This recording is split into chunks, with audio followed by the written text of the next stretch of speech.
Divine grace is the Bhakti Vedanta Swami Srila Prabhupada ki Ananta Koti Vaishnavrinda ki Nattaraj Srimad Bhagavatam ki Gaur Premanand.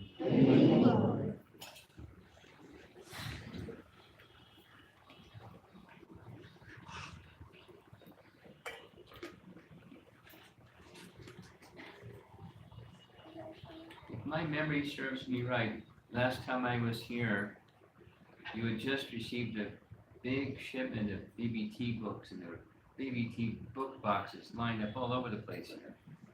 Yes? And they're almost gone. You had a nice marathon? There you go. There you go.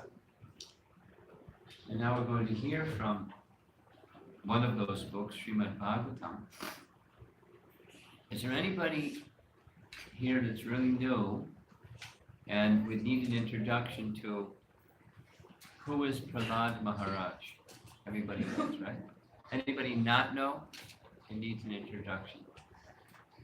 Okay.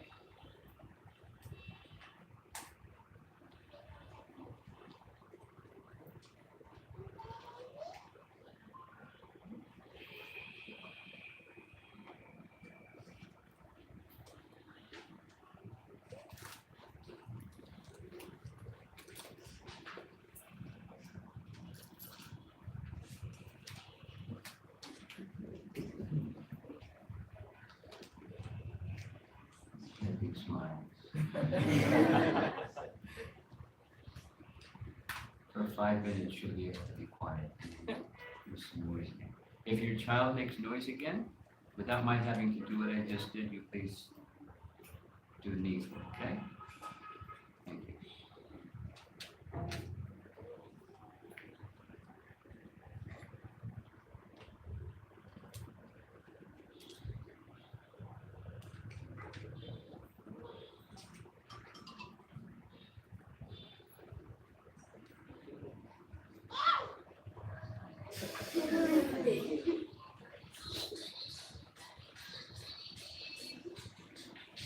Oh my goodness. Young people have a ringer like that, not old people.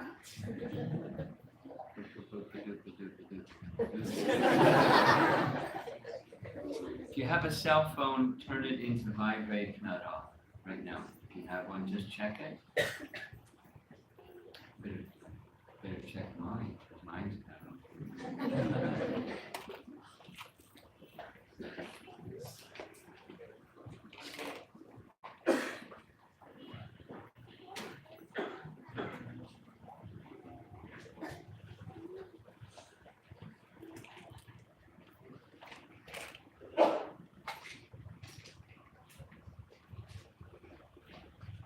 Sri Chaitanya Mahaprabhu is known for establishing the Yuga Dharma for this age of Kali is the chanting the holy name, and his Sankirtan, congregational chanting of the holy name, is most outstanding as far as his pastimes. However, King Prataparudra, this is something that I showed on Monday evening. King Prataparudra, you know who was King Prataparudra? You don't know? No? You know who was Lord Chaitanya. And when he stayed in Jagannath Puri for the second half of his life, for 24 years, the king was named Prataparudra. And the king became a great devotee of Lord Chaitanya. Wonderful description in Chaitanya Charitamrita. And he was very humble. At the same time, he was very enthusiastic to get the mercy of Lord Chaitanya. Very enthusiastic. Obstacle and obstacle and obstacle. His enthusiasm wasn't stopped by obstacles. He just somehow got Lord Chaitanya's mercy. Wonderful description. Later, in the mature stage of his devotion to Krishna, devotion to Lord Chaitanya, he commissioned one of Rakreshwara Pandit's disciples, who was an artist, to make a painting of himself with Lord Chaitanya's associates. Let me show you the painting. Here's the painting. Of course, this is a black and white. The painting was in color, but the king is the one who's lying prostrated before the associates of Chaitanya Mahaprabhu. And the scene is at Narendra Sarovar. In the foreground, that's the Sarovar, that's the water, the waves. And in the background is Gadadhar Pandit reciting Srimad Bhagavatam in the association of Lord Chaitanya's associates. So in addition to Kirtan, that's something that they regularly did. We hear in Chaitanya Charitamrita much more about the Kirtan part. But if you were the king and you wanted to commission a painting with Lord Chaitanya's associates, you would think he would show Kirtan. But this is what he's showing. So I don't have a laser pointer that works on a screen like this, but with the shaven head, that's Chaitanya Mahaprabhu. To his right is Lord Nityananda. Behind him and to his left is the Dvaitacharya. To Lord Nityananda's right is Srivas. And Ramananda Roy and Sarup Damodar are seated in the foreground, right behind Gadadhar Pandit. And across from them are Sarvabhauma Bhattacharya and Jagatananda Pandit. I know those names, who they are, who's who, because a Bengali person went through and wrote in Bengali who's who. That's how I know who's who. And Haridas is one standing up and hanging his clothing. Chaitanya Mahaprabhu regularly heard Srimad Bhagavatam from Gadadhar Pandit. It's described in Chaitanya Bhagavat that in the early morning to attend the Upala Bhog, which I think is something similar to the offering before Mangalarti. So early in the morning he would go to see Lord Jagannath and dance in ecstasy and chant the holy name and receive prasad of Lord Jagannath. And some articles that were offered to Lord Jagannath. Tadiya, paraphernalia, used deity offerings. Lord Chaitanya then straight away went to Siddhabakul, the place where Haridas Thakur resided, and he gave him Mahaprasad of Lord Jagannath. And then they would spend some time together discussing topics of Krishna. Every day. Every day. And then after that, Lord Chaitanya went to see Tota Gopinath, the deity of Gadadhar Pandit. Now, Gopinath, Chaitanya Mahaprabhu is Krishna in the mood of Radha, who loves Gopinath. So he was even more ecstatic and would dance and dance and dance. Some of you may have been to the temple room at Tota Gopinath. Fantastic place for kirtan and dancing. And then after some time he would sit and he would hear Srimad Bhagavatam from Gadadhar Pandit. I could go on, but the point is he would hear every day. Gadadhar Pandit is Radharani. Chaitanya Mahaprabhu was Krishna himself, hearing Srimad Bhagavatam from Radharani. Too bad we didn't have MP3 recorders and have able to view it later. Must have been ecstatic, huh? Out of this world ecstatic. And Chaitanya Bhagavat says, Lord Chaitanya particularly appreciated hearing. Although he knew the story, just like you all know the story of Prahalad Maharaj. So he heard the story of Prahalad Maharaj and Dhruva Maharaj from beginning to end. And when it was ended, he would say it again. Say it again. He wasn't a member of ISKCON that said, oh, I already heard that one. Say a new one.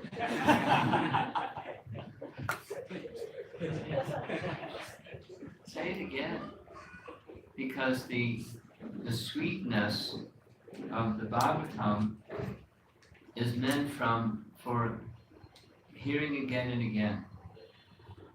Shrimpata Sakata Krishna Vanyashravana Kirtana Vidyantak Soya Bhadrani Vituloti Suritsatam. Hearing again and again, it cleanses from the heart anything that doesn't belong there. And when you start practicing Krishna consciousness, you find out stuff that doesn't belong there that you didn't even know was there until you started practicing Krishna consciousness. We all know what that one is. But keep hearing and chanting, because it's not just to discover unwanted stuff, but to remove unwanted stuff.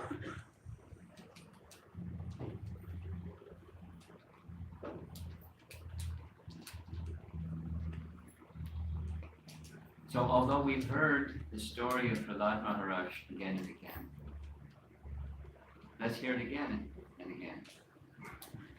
And relish, that's what I've been doing. I've been relishing these topics again and again. And you know what? What it says is true. What Scripture says is the heart becomes cleansed. Shrinvanti, Gayanti, Grinanti, Sadhavaha. Shrinvanti, Gayanti, Grinanti. It goes into your heart. It becomes your heart. It becomes how you feel and how you experience life. Life in Bangalore can be pretty complicated, yes? Before coming here to Bangalore, I was in Singapore. And I was attending a college program, NUS, whatever that stands for. It's University of Singapore, National University of Singapore. Big kind of theater-like auditorium, a lot of people. And at the end, questions, answers. Life is complicated. You know, girl stood up and described basically, the life of a millennial. And some of you may not be so familiar with that term, but it means people your age. And she was describing what life is like. And it's very complicated. And how are we to take these? The topic was meditation, the art of mindfulness. That was the topic, for university audience. How do you do it in this age? Because it's very complicated. But it doesn't change because the age is complicated. It's something you have to bring inside. This is Grinanti. And the Grinanti part happens from the Srinvatasa, from the hearing and chanting. Shrinvanti Gayanti. So we're doing the Shrinvanti Gayanti part right now, with the hopes that it'll go inside. And then Cheto Darpana, the heart becomes cleansed. And when the heart becomes cleansed, then you can see things correctly. You can see things with clarity. You can see transcendence even in Bangalore, or Singapore, or New York, or any place that's, dark and ugly. You can see transcendence because your heart becomes clear. You see from the inside. Pandita Samadarshana. You can see distinctions. Vidya Vanaya Sampani, Brahmanika Vihasini, Shuni Chaiva Sapakecha, Pandita Samadar. So you can see differences. There's an elephant, there's a dog eater, there's a brahmana, there's a cow. You can see differences. This is Bangalore, and here's somebody like this, and somebody like that, and somebody like the other. And it's complex, and the parts are always moving and ever changing. Too much air pollution too. Bad roads and all kinds of things. But you can see transcendence by that Grinanti. You experience Bangalore, you experience life, you experience your studies, some of the young devotees here in school. You can experience what it's like going to school or going to work or living life in a different way because the inside is different. That's the magic of Srimad Bhagavatam. I love Srimad Bhagavatam, so I have to speak like that a little bit. And so I just want to share, because Prahalad's teachings are to teach us the mode of spiritual life. This is taken from the introduction section of chapter 6. Just 2 sentences. By accepting the lotus feet of Prahalad Maharaj, who is in the Parampara succession, one will be able to understand the mode of spiritual life. Now we're all living spiritual life to some degree or another. That's the behavior part. I was discussing this with a soon-to-turn teenager about a few hours ago here in Bangalore.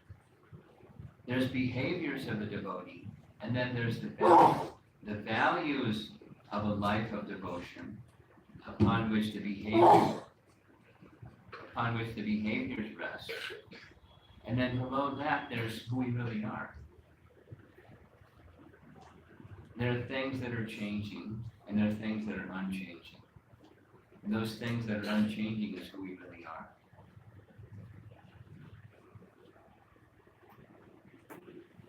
Bhakti requires connecting with those things that are unchanging. Besides the behaviors, put on a tilak, and wear my nice dhoti, and neck beads, I'm a devotee. But more than the behavior part, I get up in the morning and chant japa. So take my bath. So we do our devotee things, but the whole purpose of the things, the behavior part, shil, the dhatu of anushilanam is Jiva Goswami. Shila, I learned this word long ago. It means behavior, like Vaishnav conduct, Vaishnav achar, sadachar. They have courses in sadachar, Vaishnav conduct. That's the behavior part. But then there's the unchanging part. Jiva Goswami says it has these two parts: the moving and the non-moving. I like Jiva Goswami. He makes things really clear. So bhakti is to access who we really are. While we're doing the things that Vaishnavas do, the real essence is self-discovery. And self can't be understood apart from Krishna. Self-realization and God-realization go together. Self-realization without God-realization is imagination. Self-realization implies God-realization. God-realization, a subset of it is to realize who you are. So when you say self-realize who you are, it includes realize Krishna. And the way that you realize Krishna is through bhakti. Yes? Bhaktamam abhijanati yavadyas chasmi tatvataha. To know Krishna tatvataha. If you know Krishna in truth, tatvataha, punarjanmana. Janma karma chime divyam evam yoveti tatvataha. If you know Krishna in truth, takvatana punarjanma na, no more janmas. Cycle of birth and death broken. Just by knowing Krishna. And how do you know him? Through devotional service. It's not the behaviors alone. It's this mode of spiritual life, the unchanging part. And by hearing from Prahalad, his teachings, which is what we're going to attempt shortly, hear those teachings, let those teachings go in, so that you can guide your life by his teaching. He's up there, we're down here. And there's a big gap between where we are and what we learn from Prahalad. But if you let it go in, you become Prahalad-like, or you become spiritualized by that, just by sound vibration.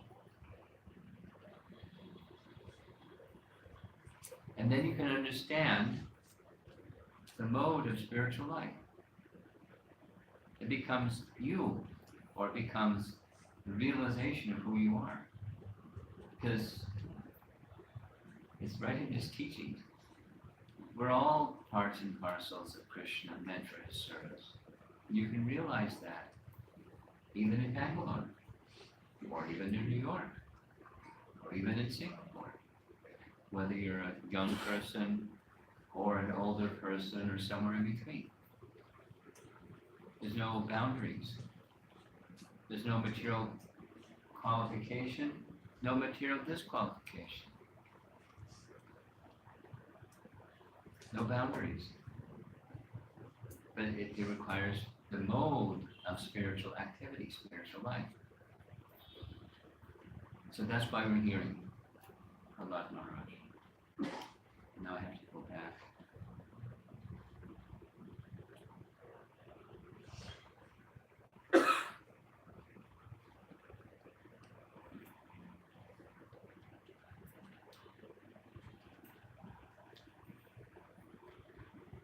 And this is part 3, Monday, Tuesday, Wednesday. Wednesday is part 3, covering Prahalad's teachings. In the first teaching, chapter 5, is to his father, the king of the demons. And he's teaching him to take shelter of Hari Ashrayeta, and to give up asat grahat, affinity for the temporary, and take shelter of not only Sat, but Bhagavan, the personal conception of the absolute truth. Very bold in saying that to his father. His father flipped. What? Vishnu is my enemy. Who has polluted this boy? He's got bhakti consciousness instead of asura consciousness. Sandanamarka, make sure he doesn't get further contaminated. So they took him back to school. Prahalad wasn't interested in what they had to teach. He was interested in what Narada had taught him. So they asked him, who has spoiled you? How did you get this contamination? And then, so this is yesterday evening, we heard Prahalad say, I heard from authorities. He didn't say, the question is, where'd you get this? He didn't give his name, he didn't say Narada, he said, I heard from authorities that some people have this consciousness of friend and enemy. And now I'm seeing it. You two are demonstrating it.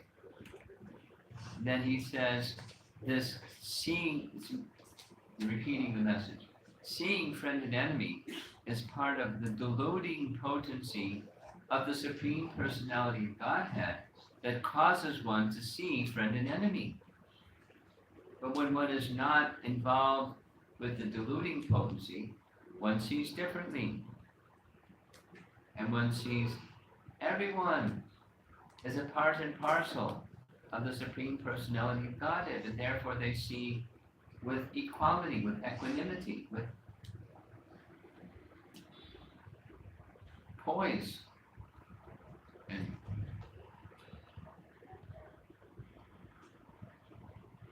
simplicity of heart. So now comes next.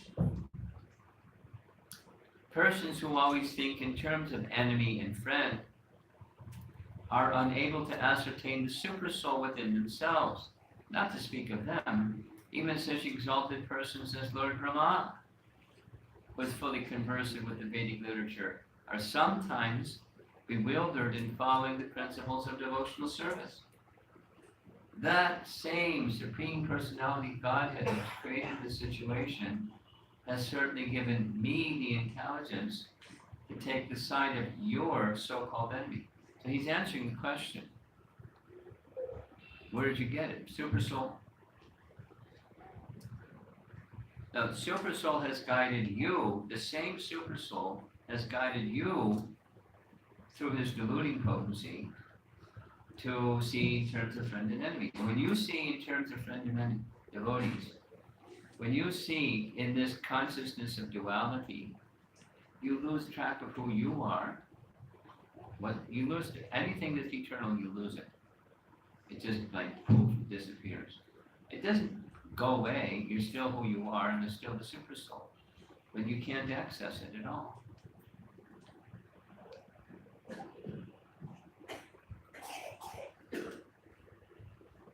Bhayam dutiyam abhiniveshitak syat.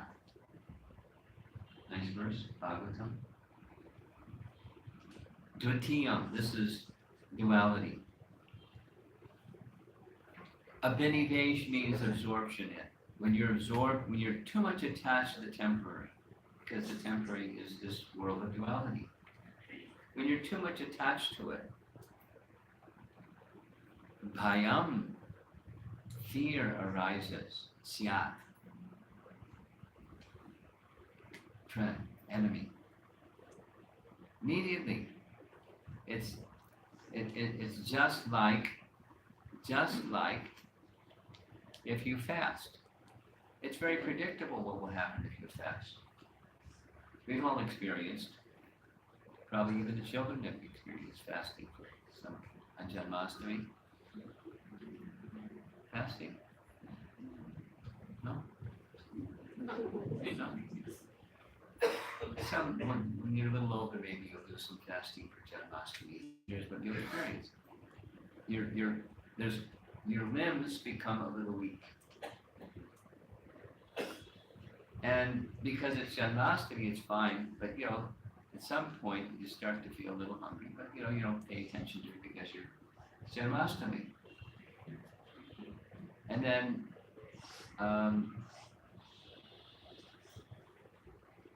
when you break the fast,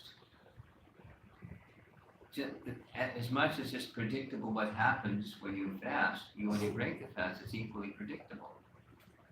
And that is, you feel strength coming again to your limbs.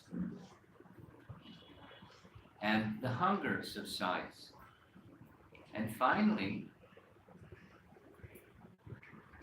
you're satisfied. Someone can say, would you like some more of this or some more of that? And you say, no,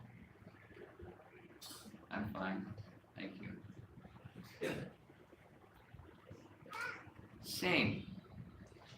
This verse of the Bhagavatam says this process of bhakti takes one beyond duality. It takes one to the point where instead of seeing duality, you see with some enthusiasm, I want to be engaged in service. I feel some affinity for the object of service, Krishna. Now, the object of Krishna for our young devotees is often kirtan. Right? Kirtan. Yeah. Whenever there's kirtan, kids are there. When there's the rest of, they may not stay too long, but they like kirtan. Or somebody was sharing this with me. It was the Rath Yatra in Singapore. Said, I've been coming around, I'll be honest with you. I come in time for prasad. There's lots of devotees that come around in time for prasad. They may come for the time for arati and darshan and then prasadam. They go. And I did that when I was in college. I was interested in learning, but I also was interested in the prasadam. It was a good book. So some people like the Bhagavatam, some people like deity worship. And so we all have the activities of bhakti that we like. But so the wanting to be some affinity for the object of service, the worshipable name or form of the Lord, and then some detachment from other things that really aren't so important. Marketers think it's really important. You got to be happy to have a new one of these things or those things, or more of this and some more of that, some more shoes and some more. Again, I had this nice experience in Singapore. someone said, I don't like shopping. I didn't say, look, I've never been shopping in 48 years. I don't even know what shopping looked like. But anyway, I don't like it. Some people, that's all, you can get some money and go shopping and buy this and that. They have no interest. I have interest in learning more about bhakti, learning more about how to be in service to Krishna. It just comes natural with the hearing process. That's what the verse says. In the association of sadhus, you do what sadhus do. You hear. Bhajana kriya, that's what you do. Sadhu sangha, bhajana kriya. And then the heart becomes cleansed. And then bhakti parishanu bhavo viraktir anyatra. Virakti. You become detached from other things. Not like someone's twisting your arm and saying, it just happens. Just like you feeling full after fasting and you're eating and Krishna, thank you. I'm satisfied. So he's saying to them, and they tell this verse, they say later to Rajikashipu, he's a spontaneous bhakta. Don't blame us. We didn't teach this stuff to him. He's getting it directly from the super soul. But they didn't say super soul because they're atheists. But he's saying it implicitly. That same super soul that tells somebody duality, which includes friend and enemy, big part of material consciousness is seeing friend and enemy. In material consciousness, who is your friend? Somebody that scratches your back, and you scratch their back, and you're friends. You have an unwritten contract that says, you satisfy my stuff, and I'll satisfy your stuff. We're friends. When you stop satisfying my stuff, you broke the contract. Isn't it?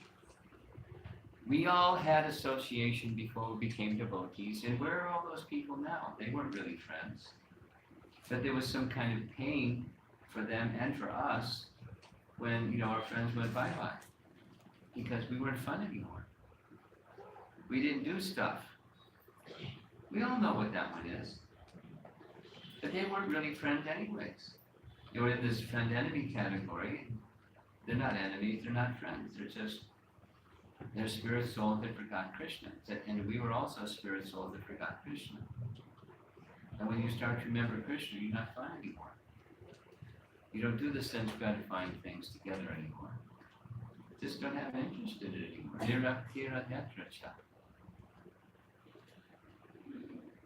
I have a friend, a kind of senior citizen friend in New York. Just as an anecdotal example of this. New Yorkers like New York because it has bountiful intellectual, cultural things. There's the this and the that and the other, and they can, they love going to this and that and the other. It's a Philharmonic and Broadway and, Metropolitan Museum of Art, and, New York. Cultural, bountiful cultural presentations. So there was someone that, during their whole adult life, they were close friends, and, with commitment. Every year we'll decide together where we're going to go and do something together that's cultural and, elevating, stimulating, lovely.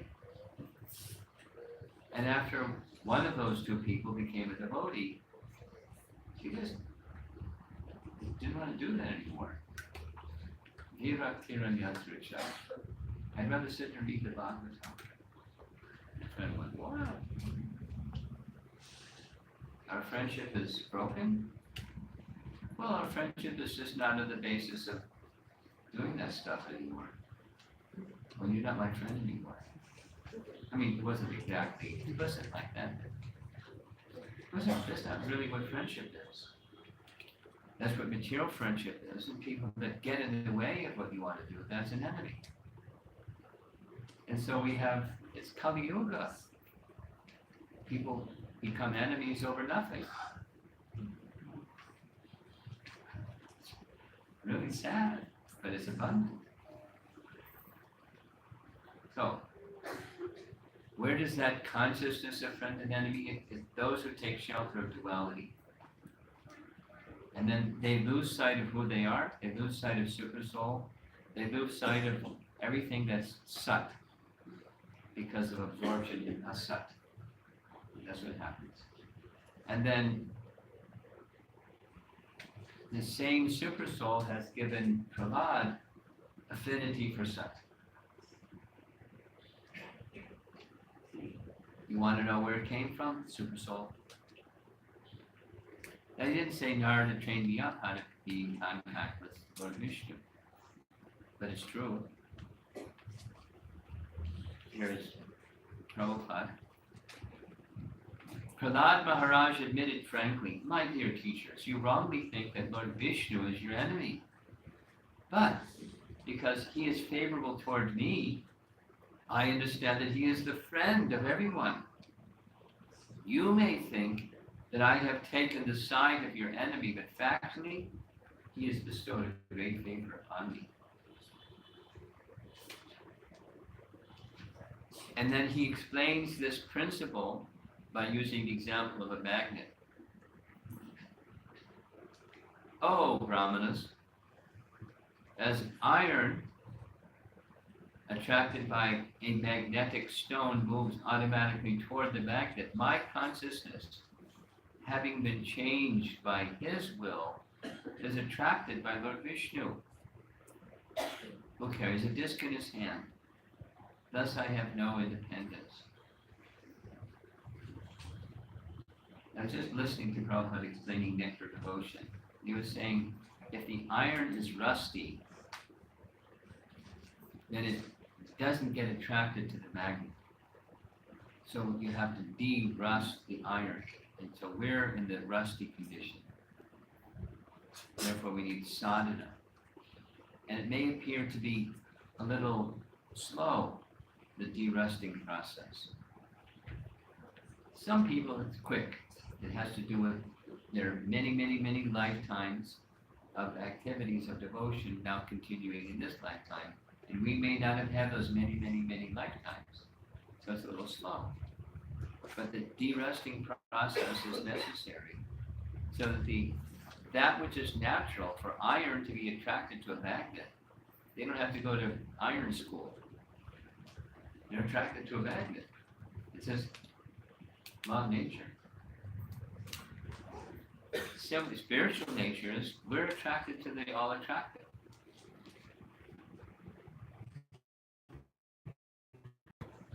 Lord Vishnu is very kind.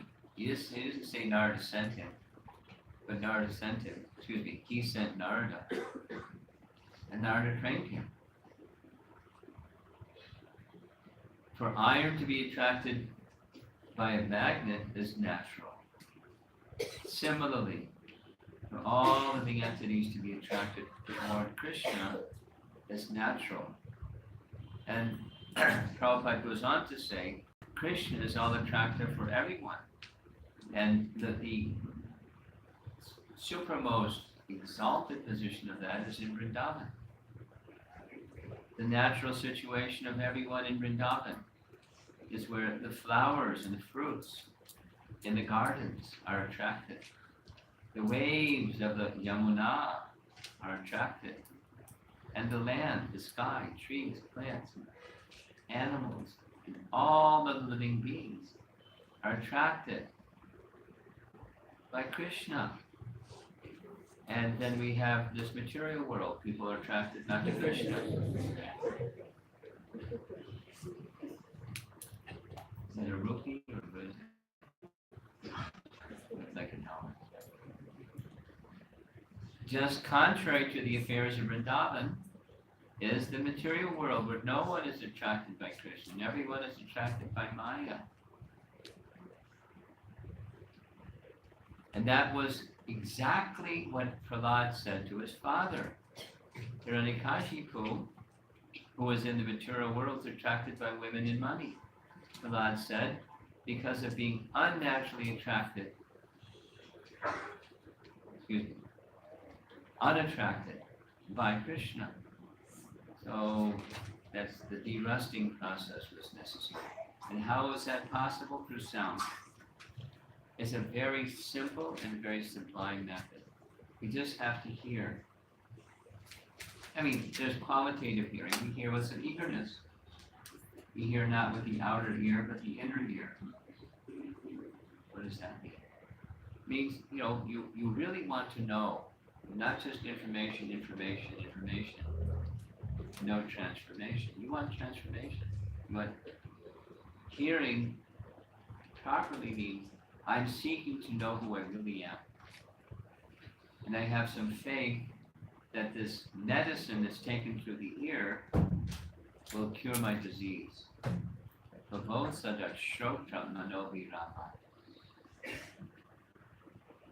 This medicine you take through the ear. That's what the Bhagavatam says. And the ultimate purification, as soon as material contamination is relieved and false designations are relieved, the attraction to Krishna is automatically there. The bhakti process purifies the living entity of our unnatural attractions. Now, this is not a new message, it's also described in Bhagavad Gita. Let's see the verse together.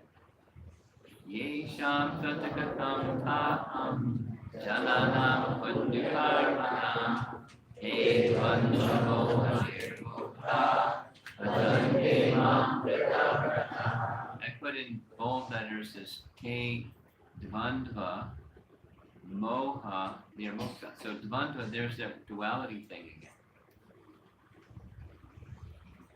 Duality, moha, makes one bewildered.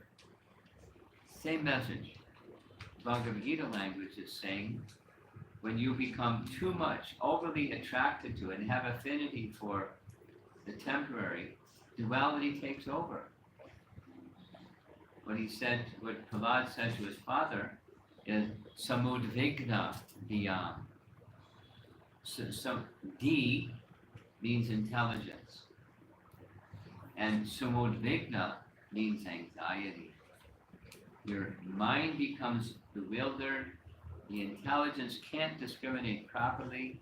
You can't see what's what. In fact, you see what isn't just what's what and what's not what is. You get it all backwards. It's a place of anxiety. So the mind, the intelligence, and our dearly beloved false ego, they have us captured.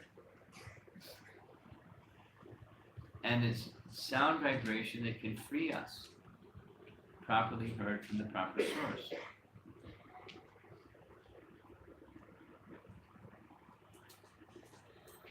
And then bhajante mam dritapata. We can engage in devotional service with determination. So how does it begin? It begins with the hearing process.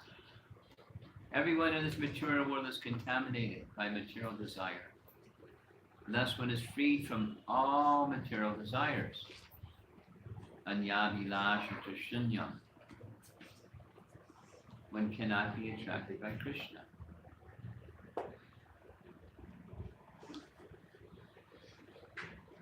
So that's Prahalad's answer to his teacher's question. How did you get this contamination? Who is the enemy who contaminated you?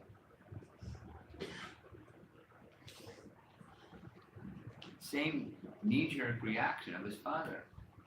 He wrongly concluded it was the classmates. Some boy got into school and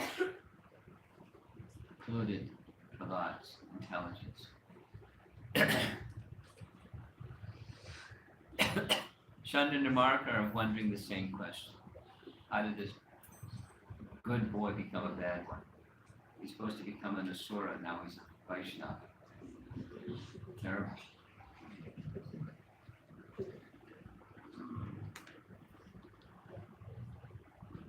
Everything happens through association, and one of the primary features of association is sound. That's why we have a center here.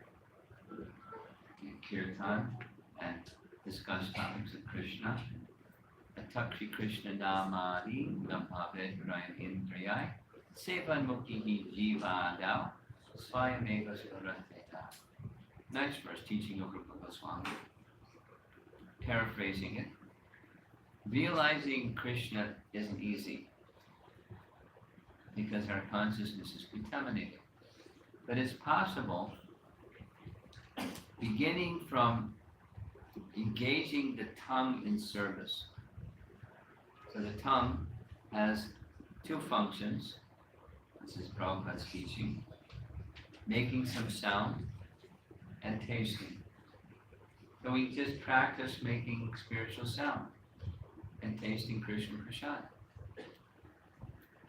The Krishna Prasad part is really easy. And then what sound vibrations we make, just practice making spiritual sound vibrations. And purification, becoming free from material contamination is what follows. And then we can understand Krishna. Swayameva Spuratsita. It awakens, it spontaneously, naturally awakens. 1, 2, 3. 1, 2, 3. It just happens. Boom, boom, boom. And it's natural for us. It's who we really are. This other thing is like unnatural. I've had a lot of discussions during this short visit in Bangalore. People are struggling. This and that, and it's largely the mind. And it's really unnecessary struggle. And the solution is really simple. And who wants to struggle? We have to take the solution. Otherwise you struggle. Because that's the default mode. Isn't it? Daimhiyeshu gunamai mama maya tarati ayai ayai.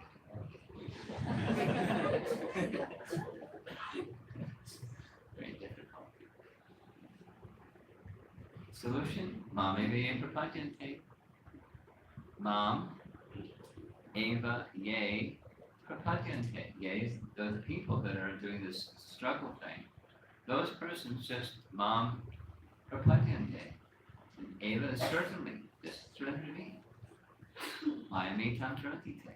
By his potency, he carries us to the other side of that struggle. Not a difficult choice, but we don't make that choice with the right kind of enthusiasm. That's what this verse is saying. Bhajante mam vrijavrata. We have to go beyond the moha of dvanda.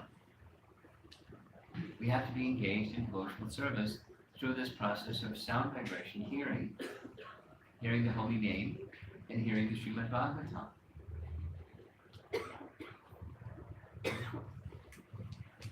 Regularly. Nityam Bhagavata Sevaya. Bhagavati Uttama Shloke Bhaktir Bhavati. I like the word Bhavati. Used in yagyas all the time. Bhavati. What does it mean? It's like, it appears. Voila. The French word. Bhavati. Bhakti or bhavati. Bhakti just appears. It's already there. I'll end with this. Little Prabhupada story. You want to hear a Prabhupada story? I'll tell a Prabhupada story. Short one.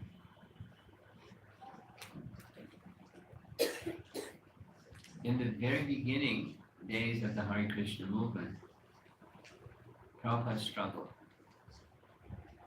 There was no one ready to hear.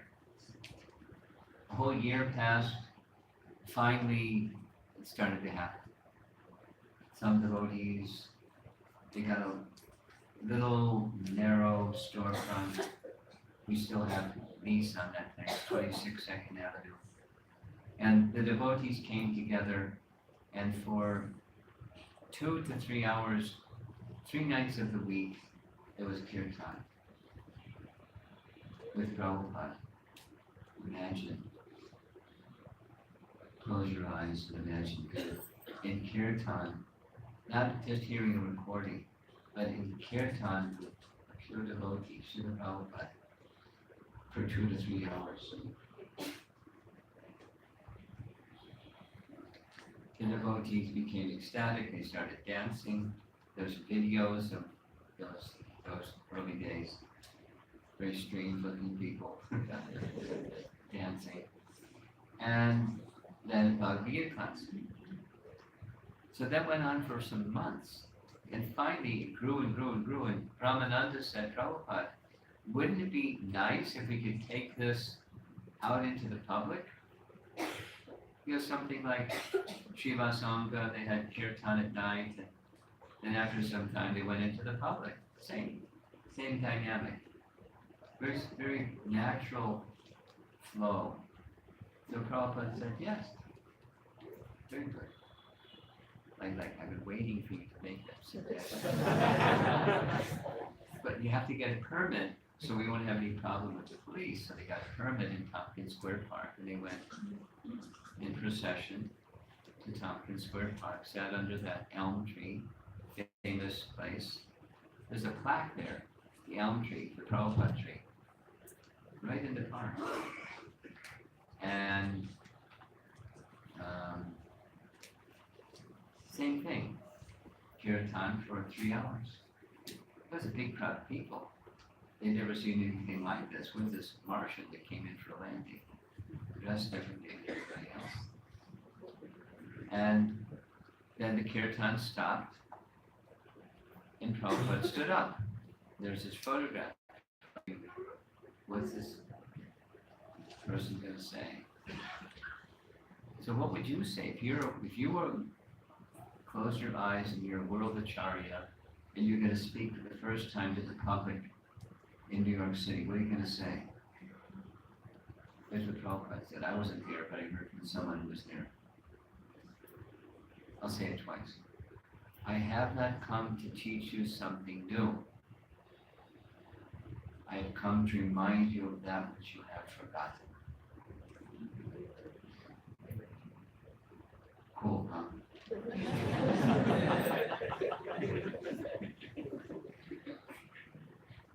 I have not come to teach you something new.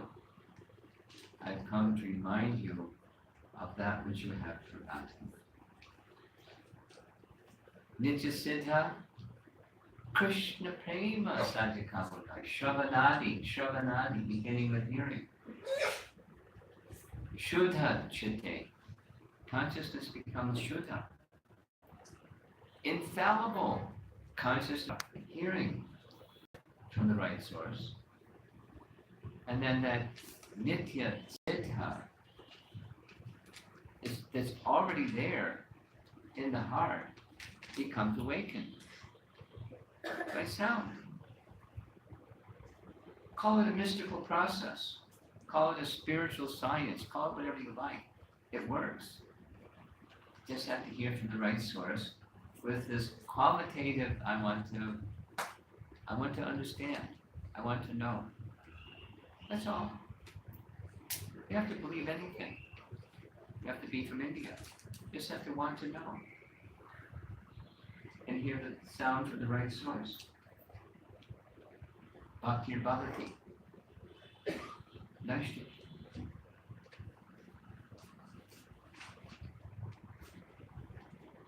So, please read Prabhupada's books regularly. Whatever your age level is, do it according to your age level. Regularly hear.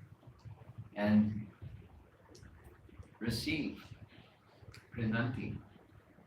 And become transformed. Like a caterpillar to a butterfly. Become lovely and happy. Chant and be happy. and then find other people that we'd like to also invite them to become happy. That's our process. That's what Prahalad is doing. He's speaking to Shanda and Kashi. We don't have that challenges like that. Bangalore is tough, but it's not Kashi.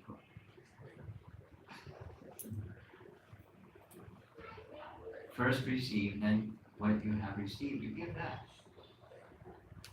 And it grows. In your heart and in the community and in the places where you move about. Then the city and okay. Any discussion? 8:15. Comments or questions over here? In the last slide, until the desires don't go, we don't have attraction to Krishna. So my question is, if there is no attraction, how we should keep going? Our hearing. Because it's there. It's there. It's not awakened yet. We forgot that it can be awakened. So when it's not yet awakened, we do sadhana. We do sadhana. Sadhana has 3 parts. This is Jiva Goswami. You ready? Every day, for a prolonged period of time, with faith. And faith is it'll take you to that good place, the place of attraction. It's like you have a disease. You go to a physician. You've gone to a physician. You go to an Ayurvedic doctor. They'll feel your pulse. You know what do you do? Feeling your pulse. And they'll tell you, they'll ask you some questions and they'll tell you some things. Do you have a pain in your right knee? This one physician said no. He said you will. But sure enough, I had, meniscus tear in my right knee. And you can tell just by doing this. Then he gave you some medicine. So now I had faith in the doctor, and a good doctor, good medicine, good diagnosis, good medicine. The illness I had, it took a while because it's not just a tablet that covers the symptom. It goes to the root of the problem. So, like that, if there's no attraction, that's our healthy condition. We're unhealthy. You go to the good physician that has good medicine, good diagnosis, and you take the medicine. With some faith in the physician. The person giving you the prescription that the medicine is the right medicine for you. That's what you do. Sadhana bhakti. Even if there isn't taste. Here's Prabhupada. It creates an atmosphere of auspiciousness, even if they don't understand, even if they don't like, even if they don't hear things about New York. Not a city of auspiciousness, but the sound vibration creates an atmosphere of auspiciousness in an inauspicious place. So our heart is the place where attraction can go or arise from. And if it's covered, you just need to cleanse it. That's what we do, sadhana bhakti. Faith is the one which keeps us going. Go towards the light. Jyoti and Kama.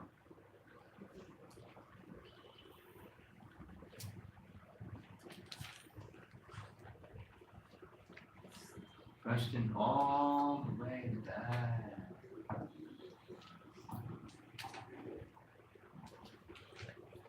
We have a full house tonight. Ladies, you can't see, it's packed back here. There's more men than ladies tonight. That's really nice. Hare Krishna Maharaj. Yeah. Thank you so much for a wonderful class, Prahalad Maharaj-Teachings. So I have a question on one point of friend and enemy. Go ahead. Yeah. So the concept of friend and enemy, which Prahalad Maharaj was trying to establish, we should try to get away from that concept. But in general, it becomes very difficult in general because if we are in the platform, generally generally we can get exploited. And after hearing even Bhagavad Gita, Arjuna had used his emotions and when for example Abhimanyu was killed and he took a vow that he had to kill the giant the next day by next day sun before the sun rise. And the same case with the Bhima, that he was the way he was trying to rip apart this Duryodhana. So, in spite of being in association with Krishna, I do not know whether it is that internally they are trying to cultivate this attitude, but on a practical level, because of their being in a role, or is it something that it over a period of time towards the end of life, or just looking confused? Because the teachings are coming from a boy, not from an old man. I got the question. Thank you. Well, here's some good news. We're not impersonalists. Because impersonalists or Buddhists, either way, they want to make everything zero. This friend and enemy is material. But what Arjuna did for service to Krishna would be, because I mean, he's an eternal associate of Krishna. There's nothing in his heart but Krishna Bhakti. Bhaktosi Nesakachi. So when he became angry and took that vow, it wasn't friend and enemy. Later, because he used to be punished, what Jayadratha did, and what those generals did, was punishable by death penalty, by Dharma. But Arjuna wasn't just a follower of Dharma, he was a follower of Krishna. So Krishna incited Arjuna, Prabhupada explains, to transcendental anger. So is there a place, because we're not impersonalists, the answer is yes. There's a place for transcendental everything.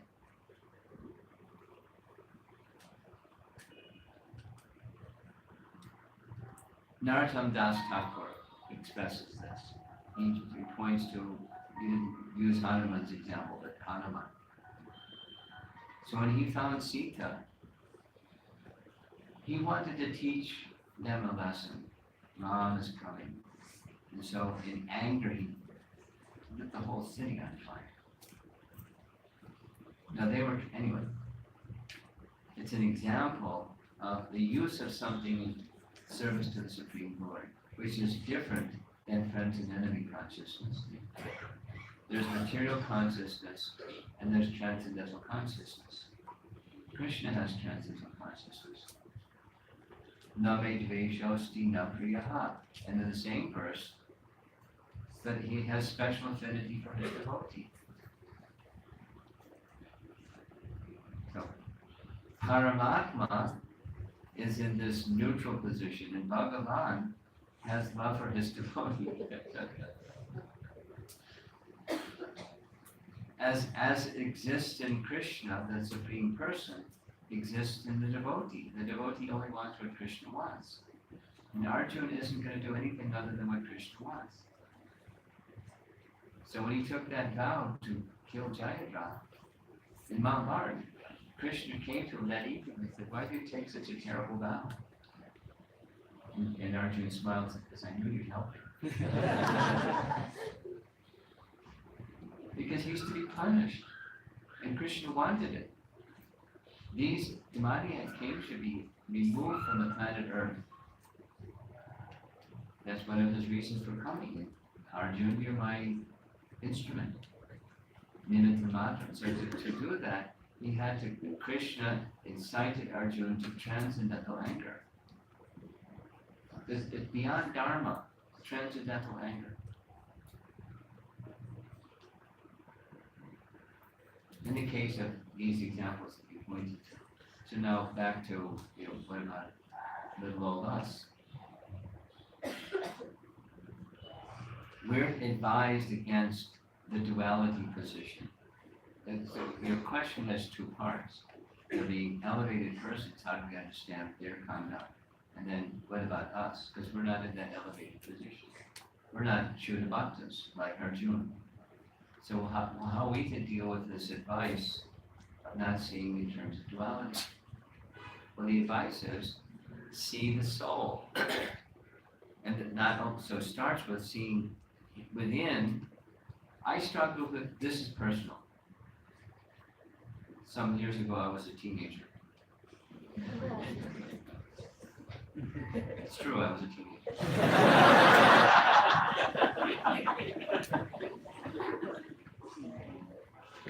And I struggled as a Christian growing up in our church with the teaching that is the primary teaching of Christianity. That's right in the New Testament. Oh, this is the 12 disciples asking Christ. They're teaching so many things. What's most important? Then he said these two things are most important. Love God with all your heart, with all your mind, with all your strength. Number 2, love your neighbor as yourself. And I struggled with the neighbor as the self. There were lots of people that weren't lovable. And I was seeing the behavior. I struggled with it. I asked and I didn't get any answers. So I thought I was like, I failed. I couldn't do it. I couldn't love people because I was looking at the behavior and not at the person. Krishna consciousness taught me to see, yes, there's behavior, but beneath the behavior is a person. The person isn't simply a bunch of behaviors. If you love the person, you may not like the behavior. So the friend and enemy is, Prahalad is, he knows what Rani-Kashi was up to. He's a terrorist. He's not just a Middle East terrorist. He's not a global terrorist. He's a universal terrorist. And that's his dad. Universal terrorist. But he didn't despise him, his enemy, knowing that he had taken a vow, Vishnu is my enemy, and his son is a Vishnu Bhakta. He didn't see friend enemy. He saw he was a living entity that kind of got covered by illusion. Iron that got rusty, he just needs to get some de-rusting going in here so he can be attracted to the magnet. No friend enemy consciousness. No, we're not there, but that's the advice that we're being given. See the people of Bangalore or the people in your workplace that are backbiters and those kind of people. They talk about each other behind their back and all that other stuff that goes on in the workplace. These are spirit souls that have forgotten Krishna. And I am in this place and I have an opportunity to be in service to Krishna. Now you may not know exactly what to do and how to do it, but you have a function. You have a service to Krishna function. There, minimally, you can show by example. I'm a perambulatory Bhagavad Gita. I'm a walking, living, breathing example of Krishna's teachings. At least I'm trying to do like that. So that's your service opportunity, the work, one of them. And if you live like that, guaranteed, someone is going to have a problem. And that someone will come to a spiritual person to seek help with their problem. It happens.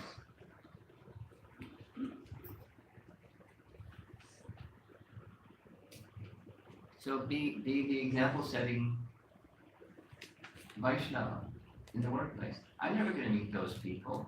The rest of us aren't going to meet those people. You're meeting them every day. You have an opportunity to be Krishna. But now it's easy to say, and then it's another thing to do. And then here comes the challenge, and they start insulting you or blaming you if the product didn't come out right, it's your fault. They do all that stuff. And I've had conversations with people that used to get angry. Now they don't get angry because they have Krishna Bhakti in their heart. And they continue to show by example. They don't get caught up in that energy. They want to stay in the diving project.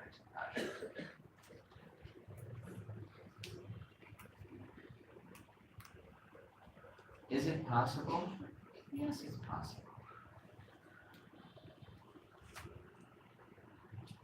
And then you may want to find some people out there in Bangalore that they want to know besides the people. So there's listen, and you extend Krishna Bhakti to those people. And make that yours the wholesome sangha that you keep. So here we are.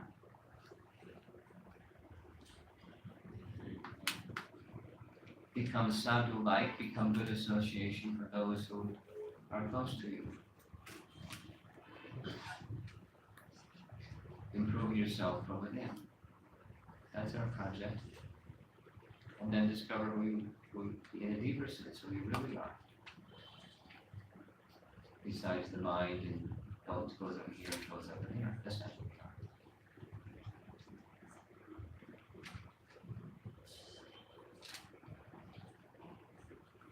Anything else? Yes, question over here in the middle. We got a challenge. Can you fly? Maybe if you just pass the microphone. We'll have to train you on how to fly and catch it.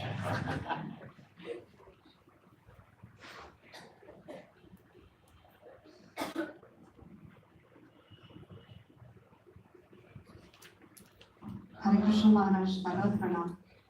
Maharaj, when it is said in Janma Karma Chamaya Tibyam, when we know Krishna, the moment we know Krishna, the cycle of birth and death is broken.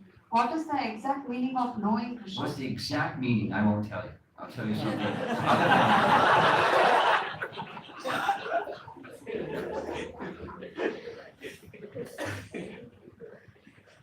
And another one is, what does it really mean? No, I was going to tell you what it doesn't really mean. Cornered me, I got to say what it exactly means. I'm making fun of your question.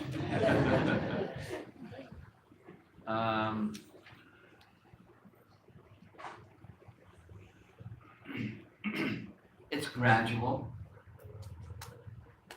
The example of the sun rising. We know what it's like at night, and then the rising of the sun is twilight before you even see the sun, and then you see the little. So it's gradual. What does it exactly mean is gradual. The gradual realization of who you are simultaneously with who Krishna is, and it keeps going and going and going. Meaning, your Swarup. No, so, just like Lord Brahma, he received two mantras.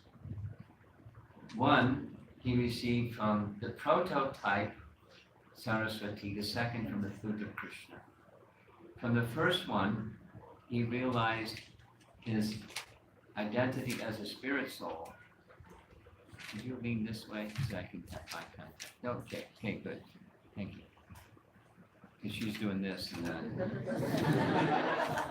Okay. So, the second mantra, which is one of our mantras that we receive, Gayatri mantras, he got to the preliminary stage of realizing his identity as a maidservant of Krishna. Our acharyas explain he didn't know his name and his particular swarup, but he knew maidservant of Krishna. So it's progressive. And then the maidservant of Krishna, just like Bhaktivinoda, teaches his name and his particular service and so forth. So we have those realizations. And then keep going. So exactly, it's dynamic, it's not static. But minimally, ground level is Jiver Swarapai Nityara Krishna Das. That's what it means. Nityara Krishna Das. And the eternal servant of Krishna. Then it goes further. So that's who I am, and Krishna is the object. He's the energetic source of everything. He's my shelter. And so, like, that's what it means. He's the shelter of everyone.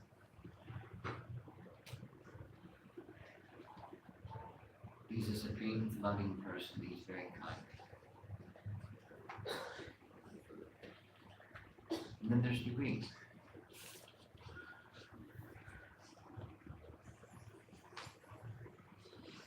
A nice reference for you is the discussion between Chaitanya Mahaprabhu and Ramananda Roy. What's the goal of life and the means to achieve it was the question. And you know the verse that Lord Chaitanya accepted. Yane ayasa mudapashinamante. So that's the verse. You know, 10:14:8. Bhagavatam. That's what it means, exactly.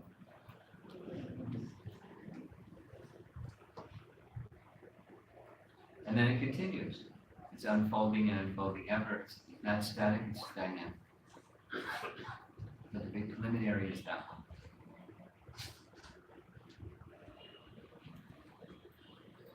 Nityara Krishna Das.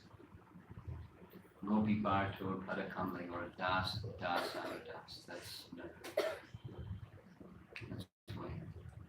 He's who Krishna is. He's the shelter of all shelters.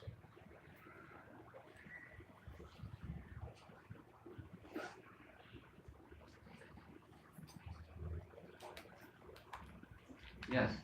One more question, we're gonna draw it to a close.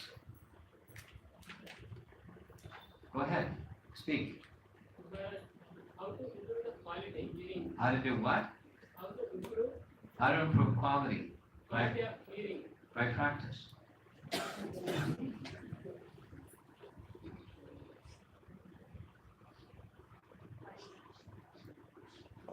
And again, it's dynamic. It's not like, you know, a bell's gonna ring that says, okay, now I'm at quality hearing space. I can relax now. It's increasing and increasing. It's dynamic.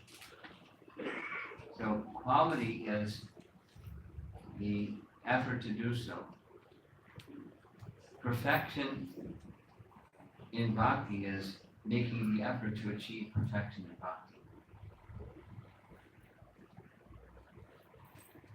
Bhakti is pure, and our consciousness is not.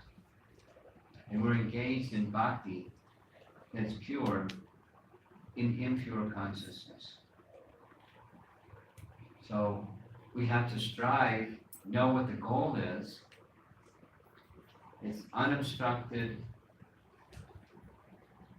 So that's the goal. The negative is anyabhilashadushanyam jnana karmadinavatam.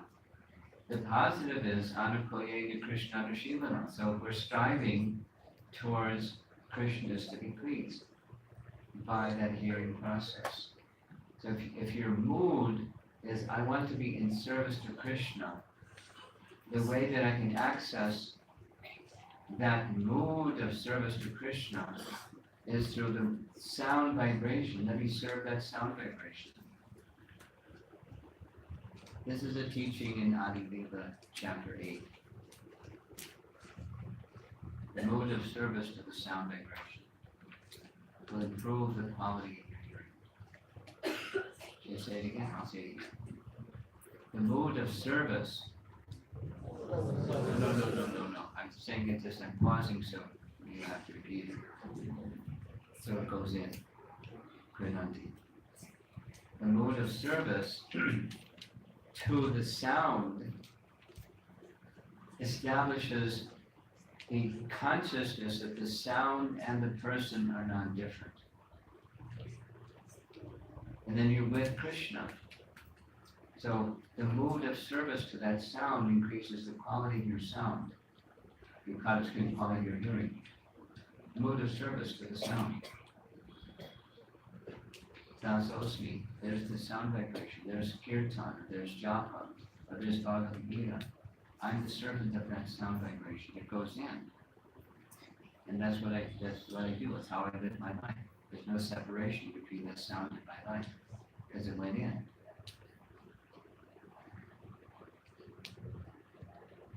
Okay. It's Prahalad time, right? So, I have an early flight tomorrow morning. Not terribly early, but so I'm gonna do two things. I'm going to prepare, show you a little video clip of, take 3 minutes, but it's going to take a little bit to set it up. Then I'm going to walk around and pass out some prasada.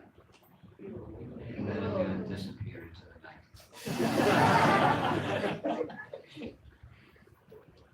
It's nice being with you all. You're a young group, growing, dynamic group also.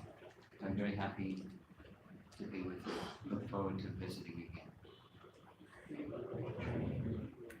So, you're going to speak something? He's going to speak something?